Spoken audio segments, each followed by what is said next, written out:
Thank you all for coming. My name is Niels Post. I'm a visual artist living and working in Rotterdam since 2000.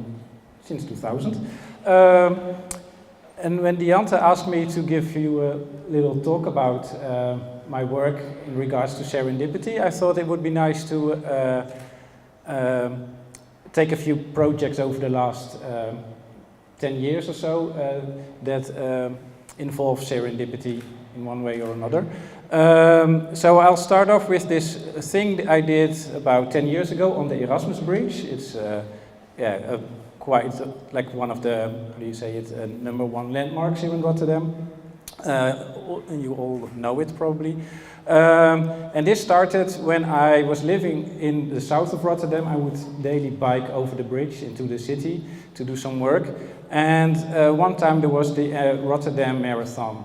And after the marathon, there was this trash can on the bridge, and it had all these, how do you call it, afzetlinten, you know, like do not cross plastic things. And that was there for like 2 months, and no one emptied it. And I thought that is really weird. And I thought, oh, maybe it's because, you know, the city cleaners in the north of Rotterdam think, oh, the people in the south are going to clean it up, and the other way around. And that sort of got me thinking, and one time I was biking on the bridge, and then, I don't know, something clicked in my head. And I thought, wow, it's a sort of a no man's land, and I thought it would be kind of interesting to see if it would be possible to claim it as a postal address, you know, so that you could receive mail on the bridge.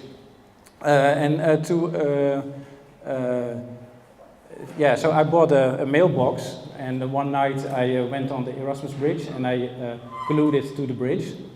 And I actually did it at night because I made this little construction to keep it in place, because it's kind of tilting forwards. And it takes 8 hours for the glue to hard out. So anyway, before I did it, I asked about 20 to 30 people to send me a piece of mail to Niels Post, Erasmus Bridge 1, and then a 3072 in Rotterdam. And the 3072 I included because that way all the mail will come to one particular mail sorting center of the mail company. And the mail company, the postal companies, they're not allowed to throw mail away. So basically, they have to figure out what to do with this mail.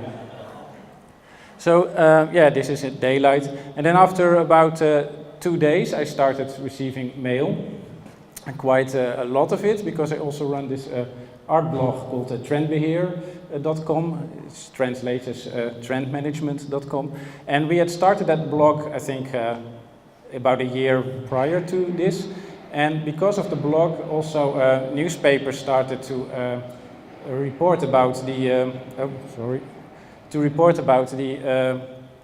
mailbox. And because it was there, I put it on, I think, end of May, and it stayed up all through the summer. So a lot of people, when they were on holiday and they had heard about this project, they were thinking like, oh, that's fun, I'm in China, I'm going to send mail to the Erasmus Bridge. So that thing was up there for, I think, 9 weeks, and I received about 138 pieces of mail. And then after a while I got an email, unfortunately not a real letter from the city, and saying that the thing had to go, and but that I was allowed to be there when they would remove it, so I could collect the last mail and get the mailbox back. So now I have this, in my archive I have this mailbox with all this mail, and every now and then I exhibit it. Last year it was in an exhibition at the Kunsthal here in Rotterdam, which celebrated 20 years of Erasmus Bridge. So, and what's kind of really nice about this, it was also the piece that kind of allowed me to quit every other boring day job that I had, because out of this project a whole bunch of invitations for exhibitions came up, but also, for example, there was a lawyer in Amsterdam, and he read about the piece, and the way he read about it was actually quite funny, because every newspaper that he doesn't read, he takes with him on holiday. So he goes on a holiday and he has like this huge stack of newspapers, and he just reads through them while he's on vacation. And so he read about it, and then he thought, oh, this is a really nice artist to ask to make something for my house, for the house of him and his girlfriend. And what they sometimes do, they invite artists to their house, and they say, make something for my house, but don't think of us, just do whatever you want. And then I thought it would be really nice to have, because he lives in Amsterdam, to have a bronze surveillance camera outside on the street in front of his house. And so then I had to go to this artist-run workshop to learn how to cast bronze, and they helped me a lot with it. And but then by the time I was done, they had already moved to another house, and so then they don't have exit to the street anymore. So now it's installed in their house, so when you enter, then you have this thing in your face. But for me, it's kind of a playing around with ideas or with situations is kind of important within my practice. And what I find important is if you kind of through this playing and you develop ideas, that you also have to sort of execute them. So here I was playing with this anagram software that you have, like anagram websites, and you can type in your name or whatever. And so I typed in mine, and this is what came up. This is a self-portrait as an anagram, and I hand-sawed it in wood and painted it. And I kind of like playing around with computer software or websites, and on Nike, with Nike you can kind of color in your own shoes, and then you can personalize them, so you can type in your name or whatever, and I thought that would be that's kind of nice to play with it. And then I was kind of making my new shoes, and but for example, you can't type Adidas, as a thing, or Osama bin Laden or whatever, they won't allow it. And then I thought, oh, it might be fun just to put the 3 little Adidas stripes on my Nikes, and so they are kind of stitched on my shoes. This is more kind of my regular work, or more or less regular work. It's a piece that I did in Hastings in the UK, and I work a lot with computer spam, and here I took all the sort of hail to the reader, like the deer. I collected a whole bunch of those, and I made an installation, and this was outside a train station in Hastings.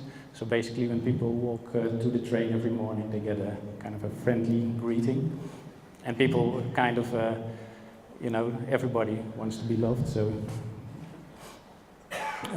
And this is all hand cut and painted. This is a sort of a project that started out as a holiday thing that I took with me when my girlfriend and I went to Berlin for a month. And for this I took business proposals that I've also found in my spam filter. And I thought it would be kind of interesting to see if I could find empty shops in Berlin and clean the windows, and then put this message on the window and photograph it, kind of as a photo series. And I brought 5 different pieces to Berlin, and it became, at least I thought it became quite a nice photo series.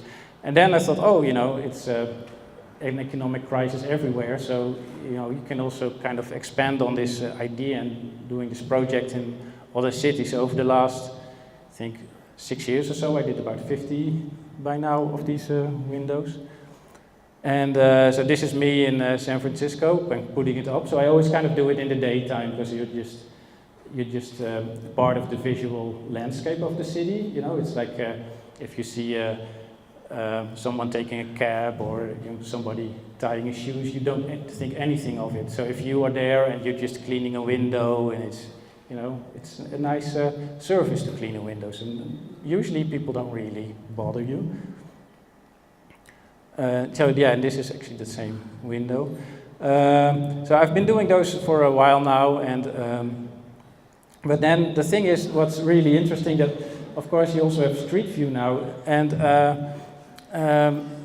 so some of these tags, they end up in Street View, and because some get cleaned really quickly, like within a day or 2 days, and others stay up for years. And this one was kind of interesting because it's in San Francisco, where Google is based. So this Street View car goes around all the time, like once a month or whatever. So you can almost, in real time, sort of, can follow, how your work is doing. And I kind of like that. That is like a thing that you can bump into in real life, but that's just very few people will really kind of notice a piece like this. Then people will see it in an exhibition setting or online because of my photo series. But then this sort of third layer starts happening when Street View gets involved. This is in Brussels. This one stayed up really long, I think almost for 3 years it was there. And so I have multiple pictures of this in Street View. Oh yeah, and then other kind of weird things happen. This was in Prague, and then I looked, I don't know, like after a few years, and then, yeah, you can't really see it very well on this thing, but there is like a women's, oh, I have a pointer here. Yeah, a women's clothing store started renting the space. So yeah, they just left the thing on their shopping window, and you have this picture with all these mannequins in pink dresses. And those are kind of happy little accidents that I always really enjoy. Yeah, and this is kind of this was in Dresden. I was there a few years ago for 2 months through the Goethe Institute. I had a guest studio there. And this was kind of a weird window, because sometimes people come up to you when you are putting up this thing, and then they go like, oh, what kind of store will be in here? And then you'll just have a little chat, and you say, oh, it's going to be an art piece, and there's going to be exhibition opening, and you kind of, go with the flow, and then you kind of finish up. And with this one, I was putting it up, and I was pretty much done and cleaning up and packing my bag. And I see in the reflection of the mirror of the window, I see a really old lady. She was in her 70s, walking up to me, and I thought it was going to be one of those conversations. And then she comes up to me and she says, "Oh, you're not a real worker. You're just doing some bullshit with this lettering, and this is like all these crazy kids with their stupid stickers on the rain pipe, and you're fake." And I'm like, oh crap. And then after a while, my German, I can understand it really well, but I speak it really poorly. So then I'm kind of stumbling over my words, and she is just going really, really brutal. And then I thought, well, I should just walk away, and before people think that I'm trying to rob her, or because she started yelling really bad. This is another Dresden one. And then, and so quite often in my work, one thing leads to another. So this is at the Rotterdam Central Station, I think 2 years ago. And because of, I was invited to do something. This was the last part of the station that was under construction. So this sort of a wall was there forever. And people from Art Rotterdam, the yearly art fair here, they asked me to, in Rotterdam Central District, they asked me to do something artistic with this, how do you call it, these vinyl things. So I thought it would be interesting to put like all the business proposals on this wall. And this is another project that I'd like to talk about. I also have a little flyer here, so you can actually even bike it yourself. But I was asked by Foundation COP, which is kind of like call it a platform that organizes exhibitions, but also sort of weird installations in public space. And I was asked for their headliners, to do a work in which you react to a headline in the news. And I thought, well, it's the thing with headlines is that they're gone really quick. And I thought it would be more interesting to do a work that sort of a permanent work, you know, that will last for the next 10 years. And I grew up in the north of Holland, in Winschoten, and in Groningen. That's where all the gas extraction happened, or is still happening over the last, I don't know, like 50 years or so. And there's a lot of trouble now with earthquakes because of the gas extraction. And I thought it might be interesting to kind of make a biking route that you can bike yourself along a bunch of spots within the province of Groningen, which have been really, because that landscape of Groningen is the place that made the Dutch welfare state possible. And it would be good to honor that by biking around the area. So I set out this biking route, and it starts in Loppersum, and that's the town where in 2012 the hardest earthquake hit, and which kind of triggered the Dutch parliament into action to actually start doing something about it.